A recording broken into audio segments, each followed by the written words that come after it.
Good evening, everyone. Man, so glad to join you again this week for another episode of Unleashed.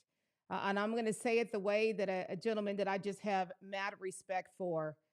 He is the board president and director over a very large ministry. And I just love his heart. Is Ken Harrison, who said, Tracy, you speak life into truth. And that's exactly what Unleashed, is all about, is just becoming unleashed from those things that take us from a full life, the life that we want and desire, or it is things that will bring you into that life that you desire, or even if it's just things that you want to be unleashed from in our mindset, things that maybe we're taught, things that are being done to truly be able to live, be free, and to have a future.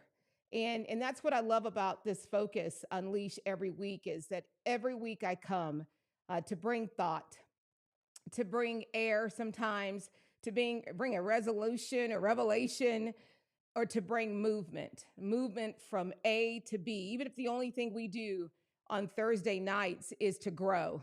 Not grow in the way that I say for you to grow, but maybe grow in the way that these things just poke at you or laid in front of you or give you thought or just give you what you need in that moment. And I'm going to say this, as a lot of people do, to do you, and to know that you are worth doing you, and that you have a life, that you have a future, you have worth, you have value, that you are somebody. And if what you have in your life, what you're living in, what's in front of you, how you feel inside doesn't match that, then we need to become unleashed from some things. Or we need to have revelations, resolutions. We need to have a moment. We need to come to truth in our life about some things and make a decision and to move forward. This is about forward movement only. This is not a show that's just about telling you to be all you and forget everybody else. A matter of fact, the underlining of this is so that you can be who you need to be for others, but first tend to you. First, fill you up. First, make yourself happy.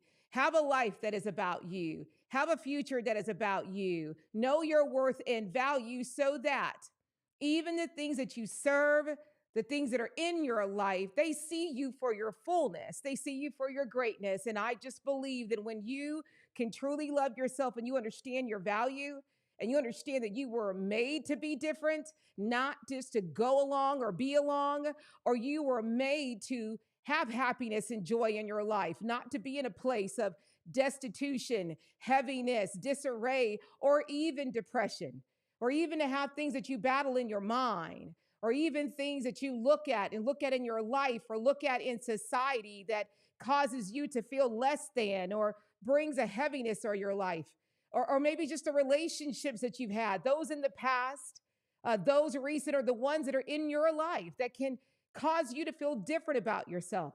They could cause you to question yourself.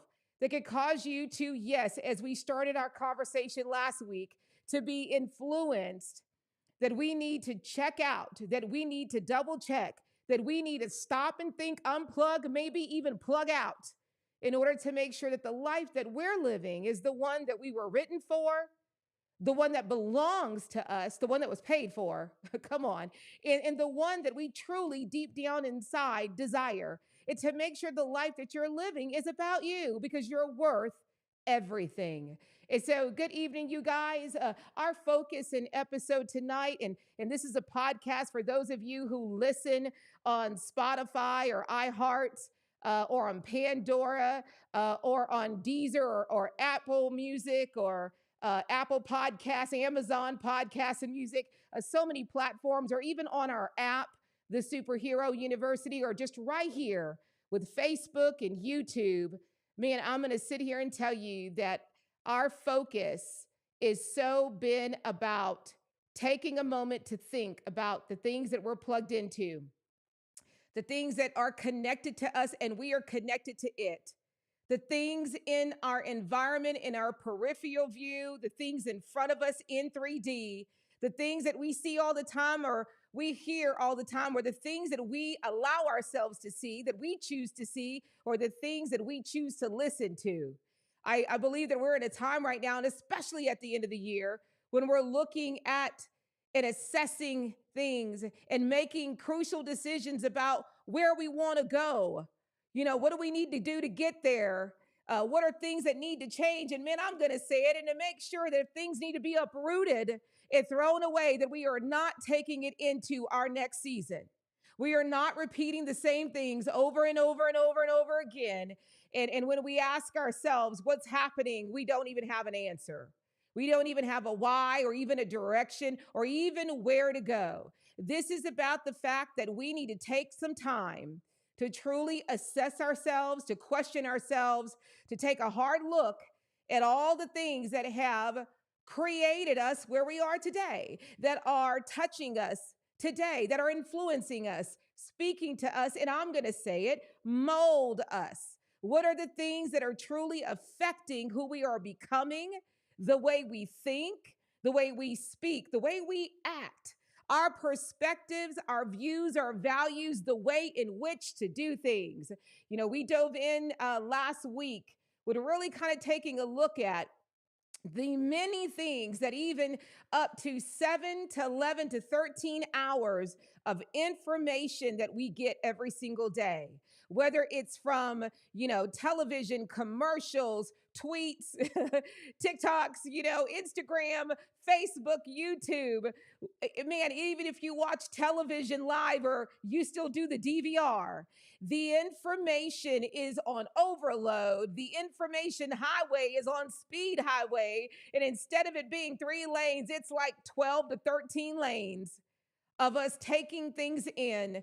And as we know, and we can look at biology, we can look at psychology, we can look at the way that our brain and our nervous system works, and even how we learn that when we are engulfed in something, when we are immersed in something, when we give our thoughts, our actions, our decisions to something, then we become that. We don't just take a piece, especially if we do it every single day. It becomes who we are, a part of our life, a behavior, the way we think, and what dictates our actions, even all the way down to the people we surround ourselves with, the people that we have in our life, those that we give attention to, and those that we live with or choose to love or make a priority or choose to spend our time with every single day. Every piece of our life is being touched by, influenced by, driven by, poured in by multiple things. So, if that was the case, wouldn't it make sense that if we were going to be thinking about our life today, setting a course and a plan, think about where we are and where we want to go, where we at to who we want to become, and then what are the things that are going to get us there? Or even the life that we're trying to achieve and things that we maybe need to learn or do or incorporate or remove, that we take a look at who we are already, that we take a look at what makes us up, that we take a look at, kind of going to the past, maybe even taking a look at some of those things that have started the seed and the root of who we are, to the things that fertilized it and grew it, to things that maybe even cropped it, clipped it, maybe even chopped it down or became enrooted in us, the things that shined on us or made the cloud that went over us and the rain that came down on us. Man, that reminds me of a song, I think, from Mary J. Blige. Oh my goodness. This is really where we got to look at all of that, because that means that everything we are today, in this moment, this hour, this minute, this second, has been made up of all of those things, even from the hurts and the pains to the rejections, even to the validations and the solidifications, even to the things that justified us and validated us, or the things that told us we were worthy and why we were worthy, or what we had to do to become worthy, or what we even had to do to become something at all. Doesn't it make sense, versus me sounding crazy, that we take a moment to not only become unplugged, but maybe there are things that we need to become unleashed from? Things that maybe we need to look at to see if what we are attached to is what we want to be attached to. What we've been attached to is a time to say, look, expired, closed for business, or send an eviction letter to? Or is it things that maybe we need to take in portions and not take the whole gulp? Or maybe it's things that we need to reposition further away or pull up close.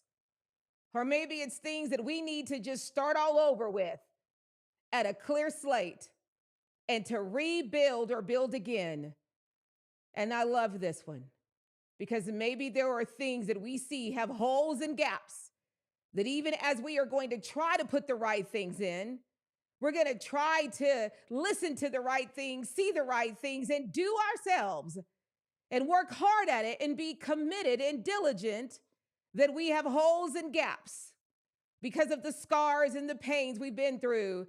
That shouldn't we go to those spots in the foundation and pour into those, seal those, tend to those, but to make sure the things that we're pouring in it isn't a repeat of what is not healed, that it is something fresh and new, full of life and positive, that it nourishes, that it aids, that it grows, that it edifies and it maximizes, and that it has energy and life and positive and optimism in it, and that it feeds us to continue to grow us so that we can become more and do more, and that it pours into our thought process, that it tends to our mind, and that it allows us to truly evolve into something more. I think that it is not crazy, but it makes sense. Matter of fact, common sense. You know, when the military goes and they send their soldiers out to take place of another team, another brigade, or another battalion, or they switch commanders, even though they have their orders as to what they need to do, a great leader goes in, and one of the first things he does, even though he knows what he needs to accomplish, the goals and the task at hand, a great leader who wants to make sure to be successful at their plan, successful at their mission, successful as a leader, and to lead the team into victory, it always assesses what's there. It always calls people into meetings to do maybe interviews. It may even call into people to assess a plan and to bring the status quo, or to bring an overview of an assessment of what's happening, what's not happening. A good commander will always take a look at the inventory to assess what's working, what's not working, what needs to be uprooted, what needs to be changed, maybe even a change of command internally within the brigade as to maybe something that is not working. And even though it's tried to work, something new. A good commander will assess everything to make sure that the things are there, the things that are being used, the things that are going to be continued on, or now with new orders to start, has what it needs, has a solid foundation, the right mindset. Matter of fact, a commander will gather all his troops once the data is there and will now do what? They may have a speech where, I know Colonel such and such was a great leader who got you here today, but my name is Colonel Arnold, and this is what we're going to be doing from now on. And that is why you see a lot of organizations that when a new leader comes in, what happens to the people that were attached to the leader before? Y'all know. And a lot of times they move those people out, or those people choose to leave before the new person gets in. This is where, if we know that that's how that works, then doesn't it make, and my word is just common sense, not TA sense, that we stop now and take a look at where we're at?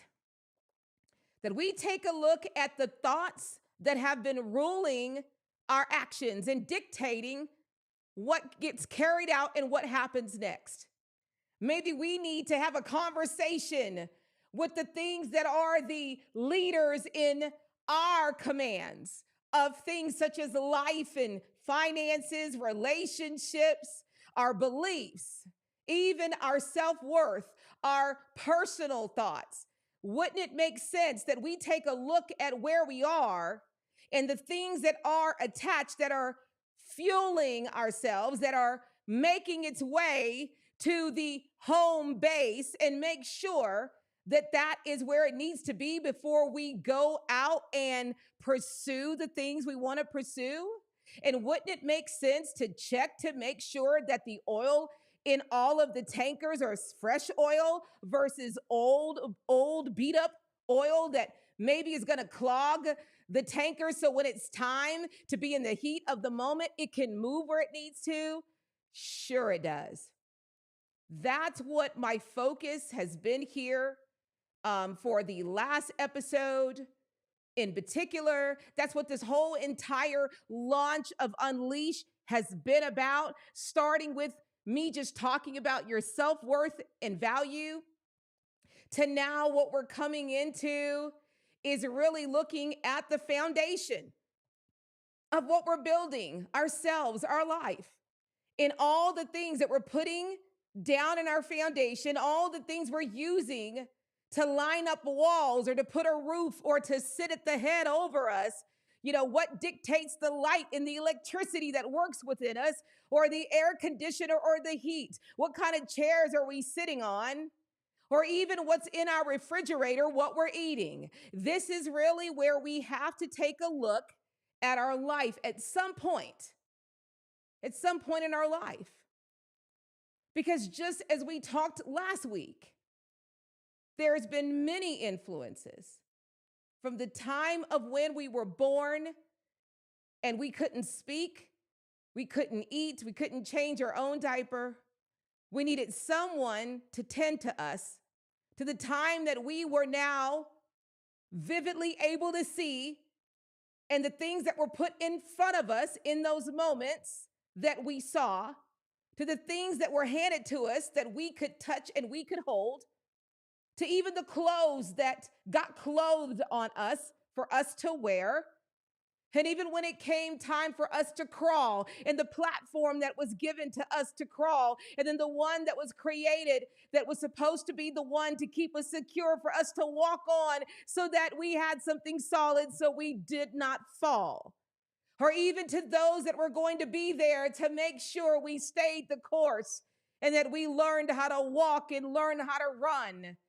And even the things that we heard in our ear, whether it was from comments or sounds or words or voices or tones, even from the words that we started to understand as we became a toddler, in preschool, in first and second, third and fourth grade, the fundamental years. What were the things that were said to us? What were the things that we heard in our home? What were the things that we heard on TV? What was the things that we were even allowed to see? What was the music that we heard that moved us? What was the words that were tied to those things? What were the things that in our fundamental years molded who we became? By the time, and I'm going to say it, that now we are 6 and 7, now having a thought, now having sentences, now having an opinion, now becoming an entity. And then now, where were we when we became 7 and we started to go into our teenage years of the importance of being accepted by others? Now being able to look at what was popular and what wasn't. Now hearing things such as things that you were called, or words that were put on you to identify by others, which was your society at school, to tell you who you were, and the names maybe you were called, or the things that you were involved in from the clubs and the groups, or the things that you weren't allowed to be a part of, or the things that influenced you during your younger youth years, the things that you went out for, the things that you wanted, the things that you didn't get, the things that were said in the school that if you were this, then you were something, to even being isolated, to sitting at something as simple as a lunch table and not knowing if you were going to have friends, or when you arrived, people left, or these were the only friends that you were allowed to have because these were the people that you were like. Where over there, that's the people that are like that from there being groups in school. Where now there was this identity of the cool kids, of the athletes, of the musicians, of the nerds, or the misfits. This is really where we start to now see people be identified in compartments, to now moving into high school and kind of moving towards those senior years. And now all of a sudden we start to learn things that we never knew. Things like really understanding that even though we look different, that the world looks at our differences as something that should classify us. To even what our grades are and how the world looks at what our grade is now dictates if we're going to become something or not, or even to be accepted into a college or to not means that you've got a future or you don't have one. To even now, as we start to, for the first time, to experience emotions of love, and to want to be loved and to want to have a boyfriend or a girlfriend because we see other people for the first time holding hands, or we see people kissing by the lockers, or we see people say that I've got a boyfriend or I've got a girlfriend, and we see that to have that is something that makes us possibly worthy of love, validated.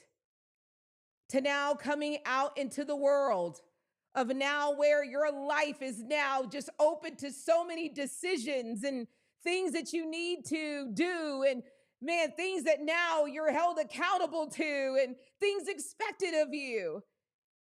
And now all of that, whatever you experienced in your childhood, the things that were done that were good and the things that were not good that were done to you, now is the derivative of what you've been drinking from, what you maybe didn't take a sip, but you were fed a whole meal, or to maybe drink a whole entire cup, or the cup of many pouring into you. And now to make decisions based on that, to try to create a life based on that, to try to handle adversity and challenges and upsets and decisions that can truly affect your future, to now even know what to do to try to live and provide. Man, what if you weren't taught finances? What if you don't know how to manage money or weren't even told how to make money? What if you were told that you weren't going to be anyone or amount to anyone? Or what if the whole world told you that to become someone, this is the next steps that you needed to do, and then you would be? Or the picture that was shown was the picture that you truly desired in your heart. So whatever told you that you needed to do these steps is what you did, because what you were really after was the vision of the end result that you wanted for yourself. Or what if you were in positions where you didn't get a choice, you didn't get a voice, that you were to do what you were told to do, you were to do what was orders, you were to do what was going to make you become that person, and that becoming of that person, guess what, did not include anything to do with you? Or what if your whole life was planned for you based on your family, that this is what we do, this is the way in which we do it, this is what your father did and your grandfather or your mother did and your grandmother did? To where some of us, our lives were influenced already, that the choice was already painted.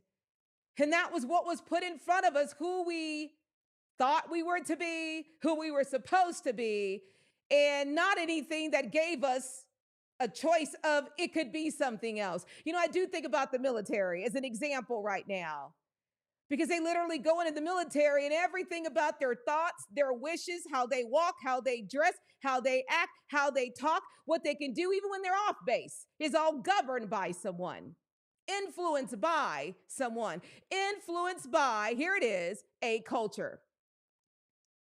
Well, that's the same thing that we're here now in our adulthood. And if we've not had moments along the way where we unplugged, unleashed, and started at a clean slate, and this was the fundamental pouring of our years, all the way up until we're 24, 34, 45, then it is safe to say, not TA opinion, but safe to say that the things that we have in our life, the things that we are made up of, that we may need to check it and triple check it, and that we may need to now think about whose cup have we been drinking from? What are we made up of? What's the image that we look like, in whose image that we look like? And are those the things that truly are what we want, what we feel, what we think, where we want to go? I can't tell you how many people I coach that, are in those ages of 24 to 35, and they are truly struggling to think about what they want to do.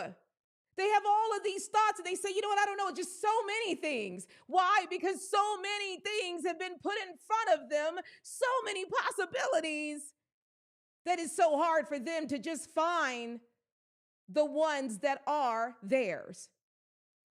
The expectations of who we are to be and how we are to sound and even react to things is greater than it was before, but the influencers go beyond just the fundamentals of our parents and our family. Now it's everybody. And now if we were spending 17 to 13 hours of media or reading books, and then on top of that, in those hours, we are in environment being influenced by so many people, man, we've got to take a moment to truly ask ourselves, are we drinking from our cup? Is this our cup? And whose cup is it? Is the life that I'm living truly the life that I want? Is the life that I'm now working hard for the one that I know, even if I'm stressed out, can't sleep, it's the one I'm fighting for because it's mine? Because when we don't do that, and we go from relationship to relationship even, that the people that we date, we drunk from their cup. We gulp them all in. And then if the relationship doesn't work, we're going to move on with them, not with ourselves. We're going to take things from that relationship and take it to the next. We're going to take things that we were told or we heard or we felt or that happened or didn't happen, and we're going to continue to move forward in that, repeating the same things over and over and over again. And then it's going to cause you to feel claustrophobic, lost, empty, alone, confused, and then you're going to feel so heavy-hearted that the weight of the pressure and the fact that you don't know what to do is going to lead you down a dark road, or even one that causes you to say, I can't do this anymore. I don't know what to do. Even though, like my dear friend Twitch, even though every day he smiled, there must have been things going on behind. He was exactly who he needed to be, exactly what was needed in the roles, exactly what was required of the position. But obviously, if we see this young man took his life, there must have been something going on behind the scene. Was he drinking from his cup? Did he have things in his life that he needed to take moments to heal, or was he just still going? To a man who just gave me so much joy in my life. To a man, just to watch him, I would just squeal like a little girl because I love to dance. I love the life of dance, but I just loved what looked like what we saw was him. How many of you guys, what you saw from Twitch, really thought that was Twitch's cup? That's who he was. So to get news that he took his life out knocked me off my ground, but it literally came at the time of what we were going to be going hard with this week. I told you all last week, prepare, because we're going hard this week. There are so many things now, more than ever, that we are exposed to in the world, that we can't just act like we don't see it and it doesn't affect us. What the eye sees like a camera, it captures it. It captures what's happening. What we watch, we're capturing that and we're putting it into our mind and it's going into our body. And even though we don't think so, it's swimming in there to the things that we hear, the things that we choose to follow. We have got to take moments now where we unplug. The first thing I wanted to talk about, and I know you think, man, was that wasn't it? Heck yeah, that was just the intro. Woo! First thing I want to ask you is, have you ever just spent like 1 month, 90 days completely just unplugged from everything? I mean, unplugged from everything. Now, some of you think, now, TA, I'm a mama. How do I get unplugged? I feel you. But where you really take time, that even if you got to tend to the kids, that you, in all desperation, find time to unplug. Find time to lock yourself in the bathroom like a man told me. Let me tell you what I have to do. I literally get my kids home. I feed them. They get homework. And I know it's time for them to go to bed. And instead of me sitting there and doing work, I unplug. I take those moments now of what 9 o'clock, 10, 11, and 12 o'clock is, and I unplug. This is a man, a grown man. I take that time to go in my room, and I take that time to go take a shower, and sometimes I'll just stand in the shower just for like 30 minutes, letting that water come on me. And then I'll just lay in bed, and I just don't go to sleep. I take time to unplug. I take time and look at my day, and I account for all the things that happen that I need to make a decision that that's not going to stay attached to me.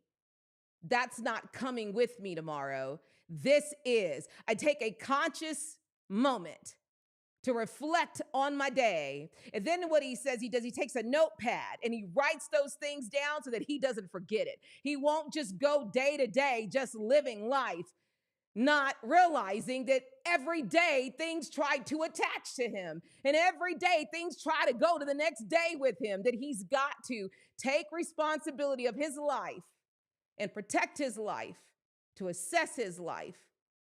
And then of course, he says every moment before he goes out, he girds himself up and he takes moments to make sure that he's guarded up before he goes in to his day at work in his environment. This is because we have many people that come at us and there's many things attached to them that they're bringing, that where my role and job is to serve them with my whole heart, to make a difference in their life, to be maybe the encourager, to be the one to stand next to them, to hear them out, to be there for them. But I've got to know, TA, that when I do that with them, that I must come back and make sure that I'm filled up.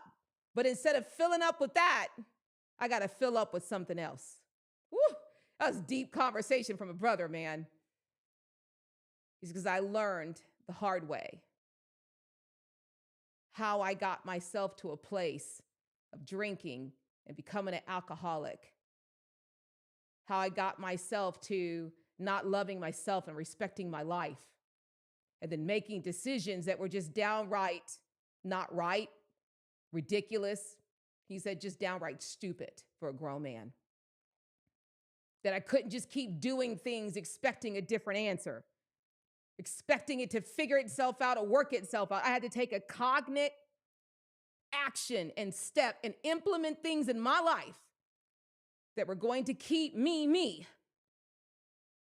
and keep me working just on me, but so that I can have that life and be sane and have a good life and be good, be a good daddy, be a good citizen, be a good friend, be a good son, be a good mate, be a good neighbor.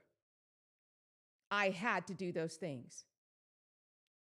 Have you ever taken time to unplug? Now, I'm going to be real honest with you. I don't think 1 month is enough. And I think that, yes, you got to take, like my dear friend said, I almost said his name. My dear friend said, That if all you can get is 4 hours at night and you got to wake up early, then get your butt up early in order to take that time. And don't just take that time to just do nothing. Make it a plan of what you're going to do so that you can get 4 hours at night. And maybe you get 1 hour in the morning, 90 minutes in the morning. Because if you're taking in 7 to 13 hours of what may not be your cup or for you, and you don't have something to go and unplug that or to go and remove that, because here's the funny thing. If you got a cup filled with something you don't like, then just take a big old bowl of what you want and pour it into that cup. What happens to what's in there? It eventually comes out. And then now that cup is what? Filled with what you want. But if you just keep moving forward, then whose cup is it? It ain't your cup. And it ain't just one person's cup. It's a cup filled with so many different thumbprints and touches and influences.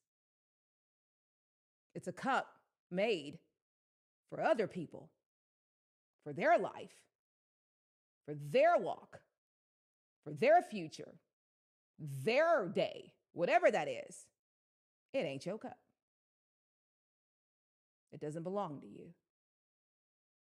It's not even written for you. This is what we have to come to right here. So then now, what I want to ask you is, if you took that time out, how would your life be? What would you think? How would you feel? How would you sleep? What are the things then you would do when you are conjugating with other people? What would now happen to you if you took those time out and you took a look at your life and you detached from those things? How would you handle now things that were challenges that came to you? That were people's, and I'm going to say it, negative attitude that came to you.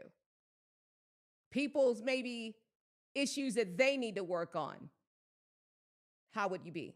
What are the decisions that you would make, and how would you make them now?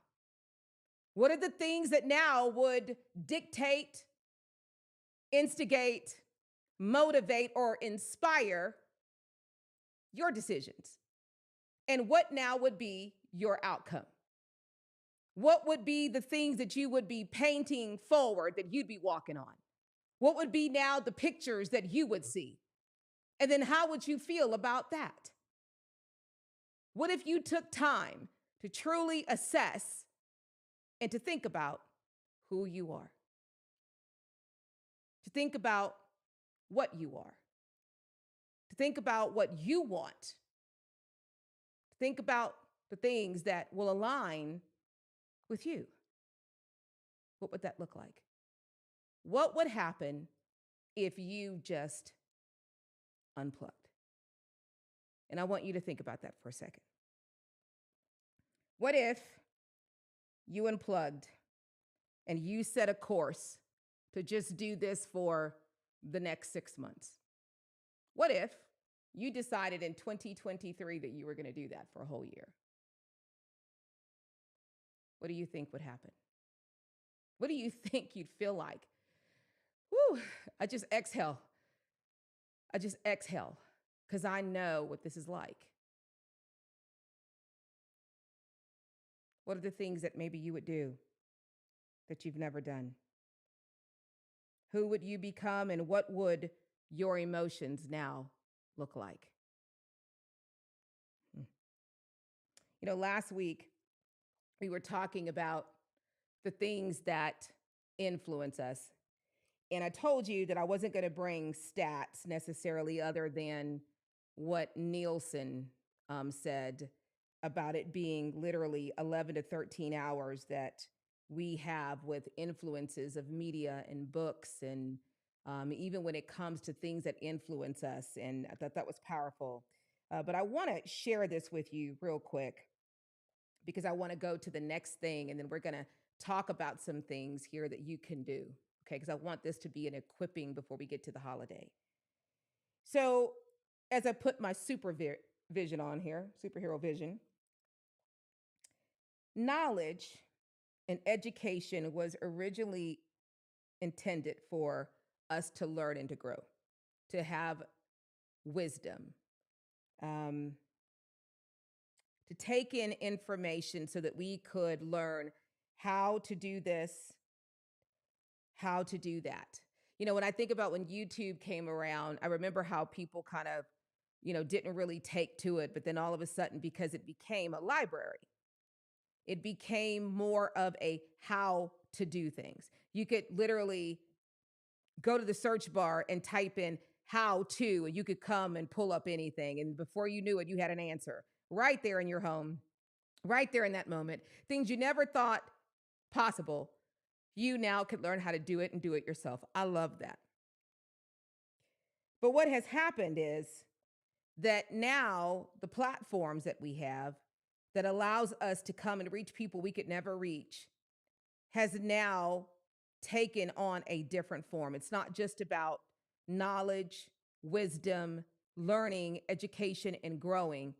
It is something now completely different with the things that now we have access to, or the things that now we watch.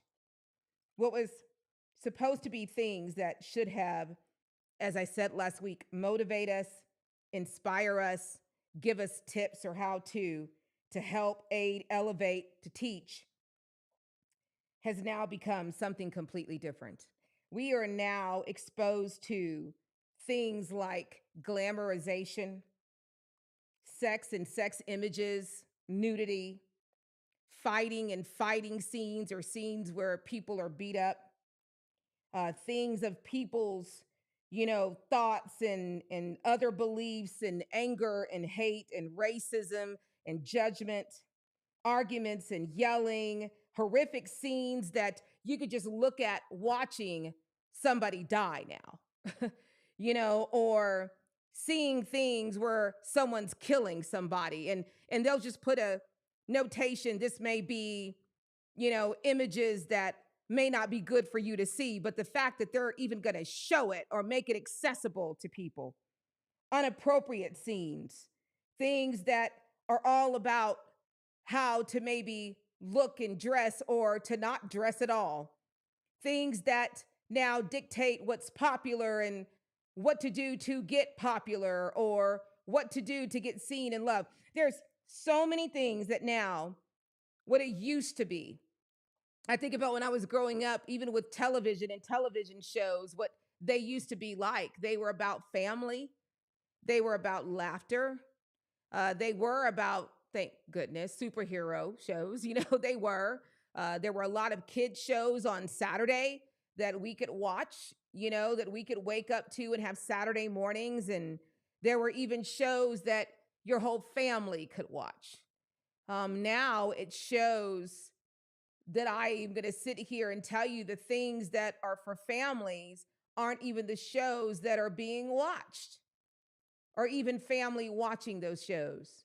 It's now who can top who can bring more this, who can show more this, who can even say more that. I remember where you didn't even see shows where there was a lot of cussing, that now to be a popular show, you got to do F bombs and S bombs, and you got to have it where you're seeing people shot and people want to see the blood. I mean, it's crazy the things that now we've gotten to in order to have ratings,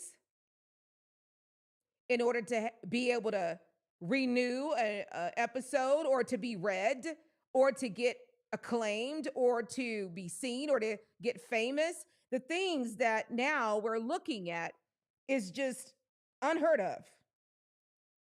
That I get nervous even watching things now that would be on Disney or Pixar, even with my grandbaby, because now we see things on what should have been pure G ratings. Now they're PG to PG 13. When to me, the things that children are exposed to sooner than ever before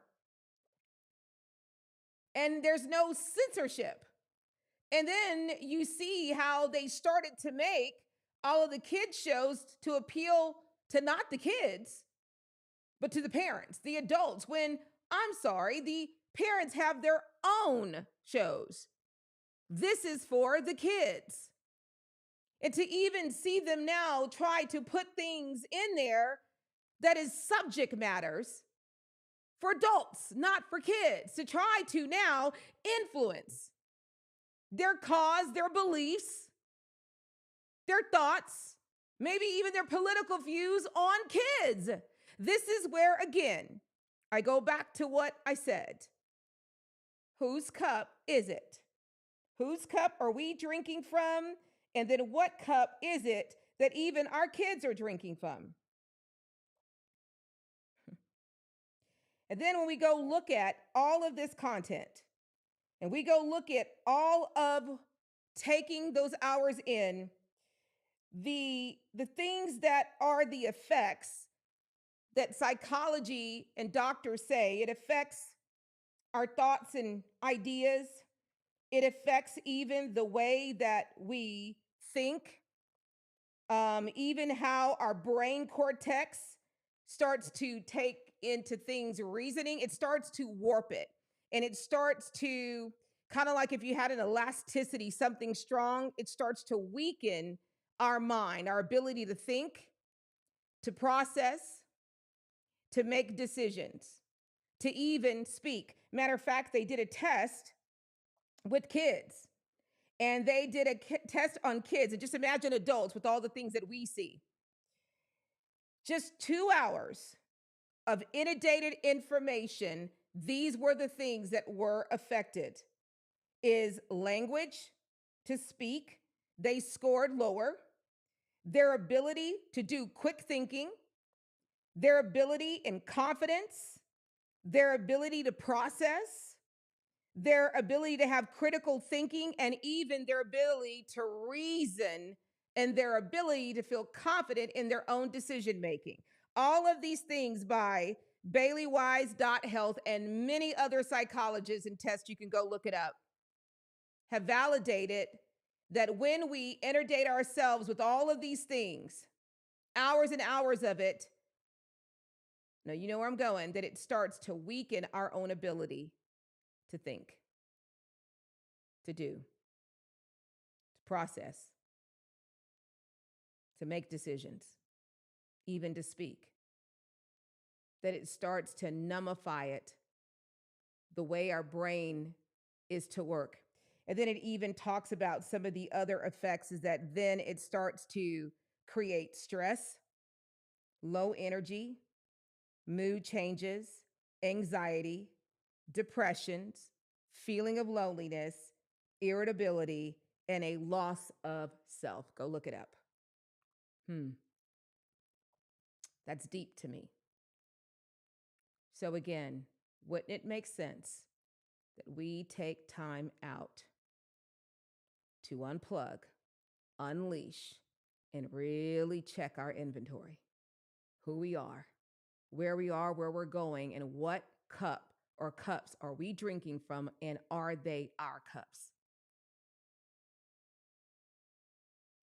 That there's more information, more influences than ever before, including our own environment and the people we have in our life, that maybe we need to start taking time out, time away on a daily basis for a period of time in order to check our foundation, our mind, what we're using to process, what we're processing, what's being used to make decisions, or even our own emotions and how we feel about things. Sure it is. You know, I mentioned to you, and I'm going to take these last two things here, my relationship with my ex, and just the 21 years, I kind of got really graphic, you know, as to some of the things that happened in that relationship. And, you know, this so is a perfect example of what I'm talking about, but now how we got to be careful who we have really up close to us. I believe we love and serve everybody. And we definitely have to have a spirit of forgiveness, or what it does to us and what it prevents from the other person now to be released from. It damages both people. But I truly believe that we have got to start standing individually and making sure to stand in our own thoughts and in our own values and systems and who we are as a person, and to almost be that so that we can add to things and with other people grow, not mold into the same. Well, that is my relationship, 21 years long of that, 7 to 11 hours a day. It was the exact same thing that when I finally got unleashed, unplugged, and I'm going to read this because I don't want to forget it. I found myself in a place where I didn't even know who I was. My own thoughts, I realized, were not really my thoughts, but it felt like it. I thought it was. My self-worth, the picture that was told to me over and over and over. I mean, even to the point that when it came to my hair loss, he didn't want to hear about my hair loss. Matter of fact, he said if I ever talked about it, he was gone. So even me being a woman with alopecia was rejected. My likes, how I spoke, my tone, how I should dress, my hair, my views, my voice, my dreams, my whole life, my whole future. I immersed myself into this man 7 to 11 hours a day. That now everything about this man made up who I was, everything about me, how I made my decisions, what I did and didn't do, who I became, my image. I became the image of him. That when I looked in the mirror, I didn't see me, I saw him. Everything that he desired, that he thought, that he wanted. All of his views, integrity or not, what he thought was okay, what he didn't think was okay. And I molded myself, never really realizing in 21 years that's what I was doing until I unplugged. I thought it was love. I thought that was normal. I thought that that was just what you did, or that was just life, or I never even gave it a thought. I never realized that those things were touching me 7 to 13 hours a day. And then now when I really got saved and was able to have a superhero come to me and get me, and then was able to unplug, I realized that I was in one of the most darkest place in my life. It's because I didn't know who I was. I gave my all to this. I drank from his cup every single day. Sometimes 2 to 3 big gulpfuls a day, sometimes gallons a day. And it was really when only I detached that I was truly able to make one decision only, because I was empty. I made a decision that I couldn't do this anymore, couldn't stay here anymore. And that even though I didn't believe I was somebody to love and I didn't know how to do it, I knew that I had to figure out how to do it. How do I really love me? How do I do me? How do I find me? How do I make sure that the path that I'm on and what I'm doing, that I don't end up back there? I was so scared that I was going to end up back there because I just taught myself that I was influenceable. I was gullible. I was quick to give and mold, that it freaked me out that I now had to come to a truth that I got myself to a place of being wooed and manipulated and influenced, and I allowed it, which means really it was my fault, that I never ever had the strength to make sure the life that I was living, the things that I was doing, the things that I was allowing, what I was working hard for, my worth, my value, I never took a moment to get to a place to really understand that.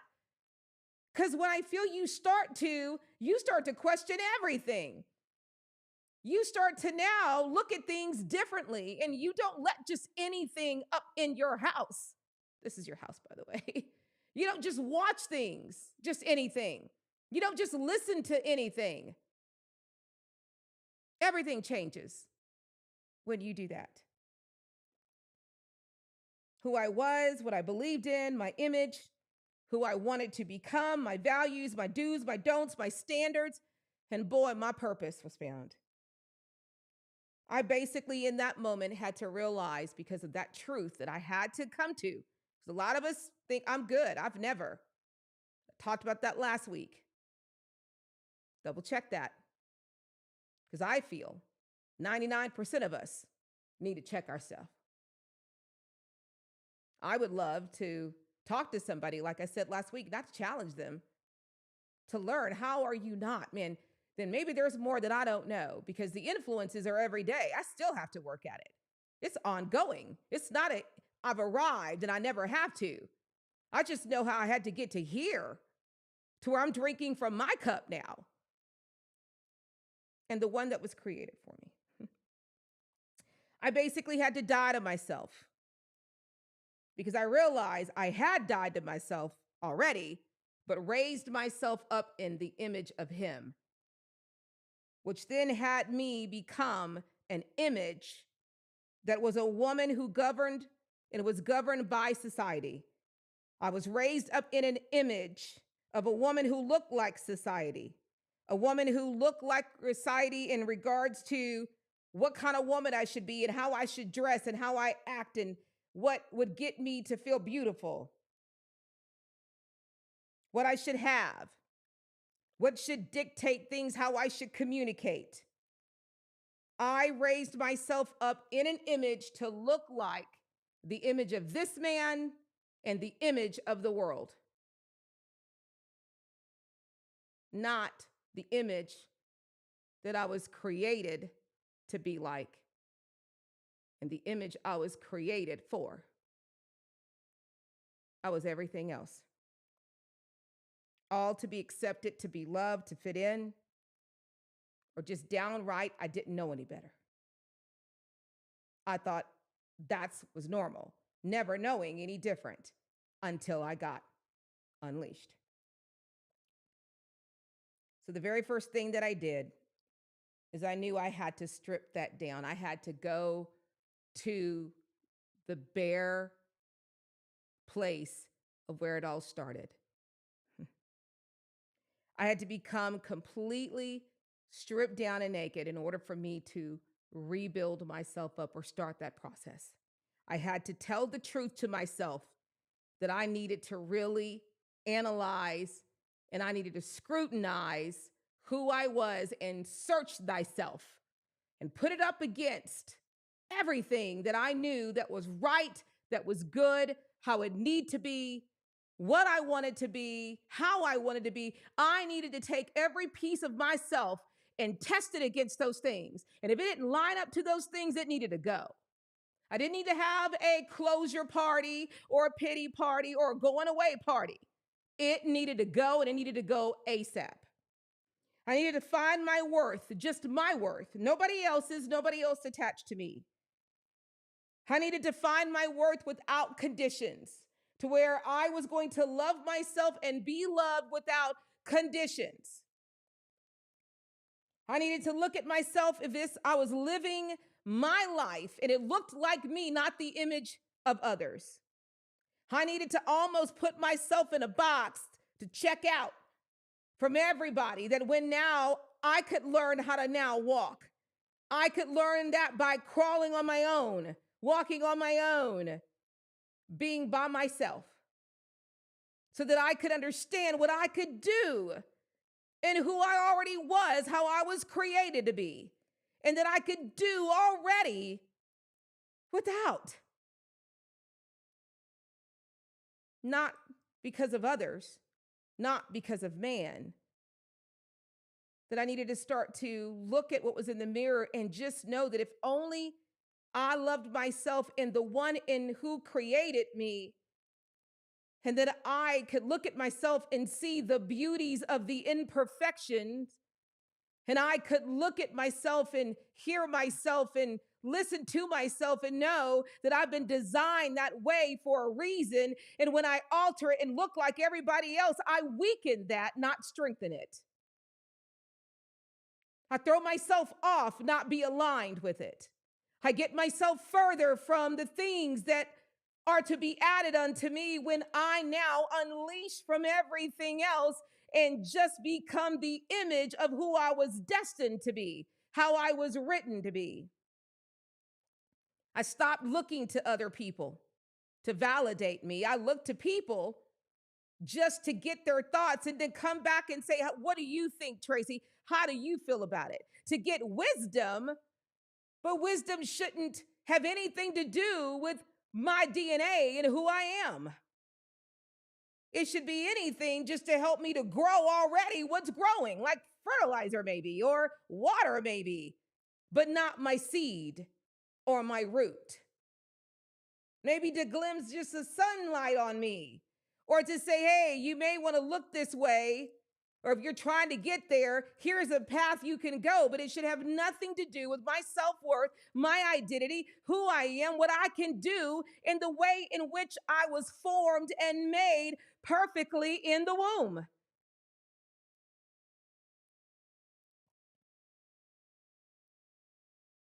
I had to realize that my whole world had been about everyone else, pleasing family, friends, society, pleasing the world, and the ones in which I wanted to love me, making all of these things my cup. And the resolution I came to, as I said before, is that I knew I could not stay here. And I was not about to go live another life, another minute, another second, another year, the same way I found myself that day. I needed to take action. I needed to do something different. I had to change and turn away from it. And then I needed to make sure that everything I did moving forward was really me and was really about who I was destined to become. And let me tell you what, this was hard. I broke this. It's the hardest thing I ever had to do to stay that course. That when I started to remove those things that I realized that weren't me, I found myself lost, empty. I found myself with doubt and uncertainty, confused, emotional, depressed a lot, feeling lonely, without purpose, and without. I realized that I had filled myself up with so many things that maybe got me there. Maybe there were things that got me there, but now I was a grown adult woman. I now knew that I got here, but I'm a woman and I can change it. I don't have to stay here, and I am not staying here. And I had to really test things to the things that I wanted to go, that could go, that should go, but the things that couldn't had to stay. I had to choose to love me, naked, bare, without everything. I had to see myself in the mirror without hair a lot. I had to really stare and man, and I didn't like what I saw. That I had to keep staring at myself to get to a place to where I loved myself bald, my imperfections. And I had to realize that even in those imperfections, they were made a certain way for a purpose. And that how my imperfections actually makes things perfect, makes what is done with my imperfections perfect. I then have to have a resolution, something to become resolved and firm, which was the course that I was going to take, what I now was going to do to change my life. I needed to now realize and decide that I needed to be careful who I surrounded myself around, what I accepted, who I listened to, what I read, what I watched, and who and what I was. I needed to make sure that in everything I did, it matched up to me, that I just didn't go along to get along, and that I had to realize that everything that I sip from comes into me. Every drink I take, every move I make, just like the song, affects me, that I can't just blow it off. What I now wanted and what I now needed could only be found in one place.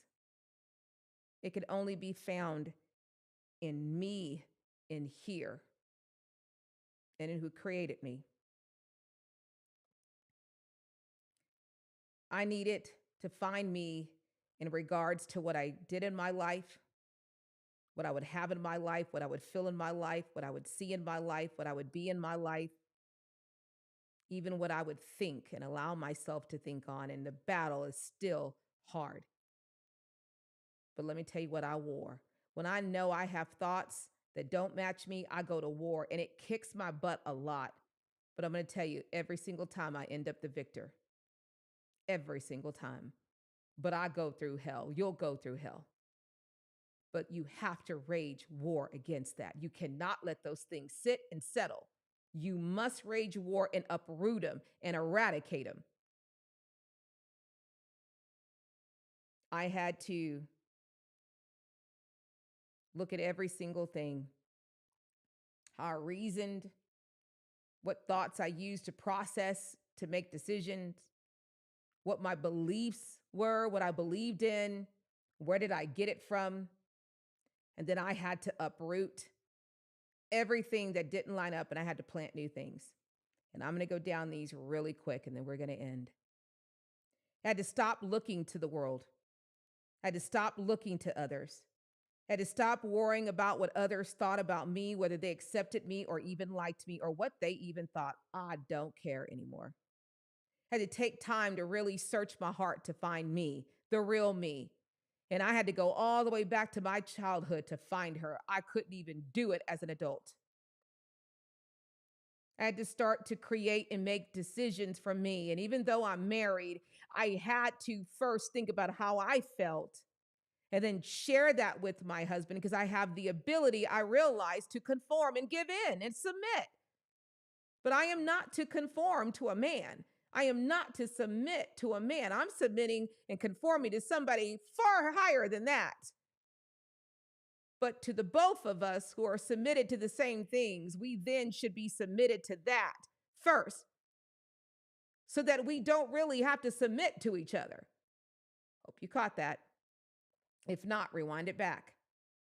Anything that causes me to feel angry, mad, or upset, or to bring out something in me or a ugly me, I'll uproot it quicker than anything. I don't care what it is, who it is.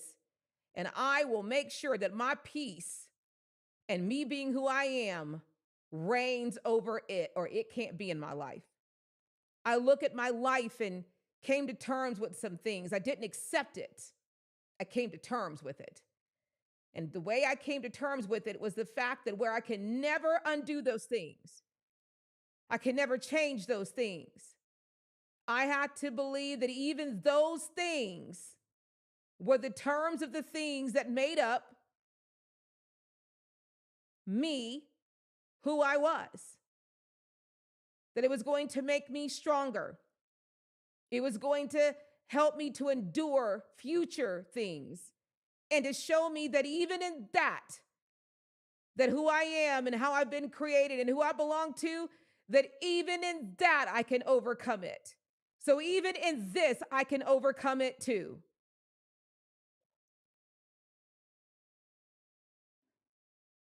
I had to speak up more for myself, not just for other behalves. I need to speak up for my own behalf. I needed to set boundaries and I needed to create a life imperative of the do and don'ts, what I wanted, who I am, and I had to act like I wrote it on a template of a rock and it couldn't be uncarved. And I needed to hang it around my neck and eat it like a scroll. And I have to start writing a story of my life. And I had to realize that even though I'm 53, and at the time I was 51, it was not too late. That you can start all the way on your deathbed and choose. And I had to stop feeling like I had to justify my actions and how I felt. That I needed to plead my case and get people to agree. And to know that you may not agree, and that is okay. But we shouldn't have to hate each other if we don't agree. Shouldn't go to that. And if it does, then that may be where it's not just a disagreement. It means we have run our course. And I had to decide that whatever I was and I wasn't, greatness and shortcomings, that I needed to protect it at all cost, to fight for it, and maybe not to demand that other people do, but to uphold it myself. And if they don't, then maybe that's where I need to remove myself from it. I don't have to demand you to do anything. I'm not going to. I can just simply remove myself from it. And then I knew that at all cost, that as I protected myself and who I was, is to now turn and serve and love people to help them do the same. And to plug in like you and those watching it now or later, and to have us walk it out together. Because when more people are gathered, you can do more. When more people love you the way you are, you love them the way they are, and you honor that and they honor you, boy, what could you do? And if you're walking together in that, what can't you accomplish? And why do it alone? It's not meant to be that way. What you drink from is who you become. What consumes your mind controls your life. What you think, you become. What you see, you do. What you feel, you attract. What you think, it will be manifested. Everything about your life, everything about your day-to-day actions, everything about who you say you are, what you believe, the life you're building, the life you're going after, every day you're around people, every time you watch things, you are being touched. You are being touched. But do you realize we can be around those things? We can serve those things. We can respect those things, do into those things, love those things. But it doesn't mean we have to drink from those things. And right now we're drinking. Drink from your cup. Drink from you. And if you truly understand my underlining meshes of drinking from a cup, that is the only cup to drink from. And watch what happens in your life. Watch the things that maybe aren't happening in your life start to happen in your life. Watch the things that you are heavy-hearted about, or you've been trying to win in, and no matter what you do, you can't seem to win. Watch all of a sudden you get a victory. Watch the issues and the problems that no matter what you do, it doesn't seem to change. Watch it change. Watch your whole environment change. Watch how people tend to you and love you change. Watch everything change. Watch how when you drink from your cup and love your cup, who you become now starts to affect them. Now starts to illuminate. Now starts to see, people see something in you as I did, that now they want to know, how did you do that? How do you have that life? How do you have that peace? How do you have that freedom? How are you feeling good about yourself? How are you able to have those things happen to you? They're going to ask you that question, I guarantee it.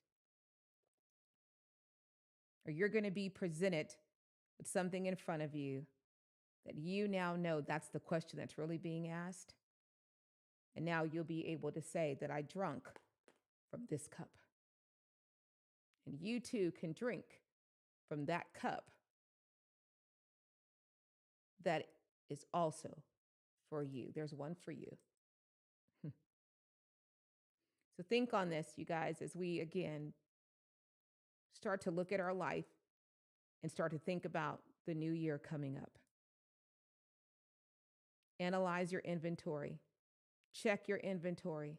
Check your mind and your heart. Check your actions and your reasonings. Check yourself and your belief. Check your mindset, your values.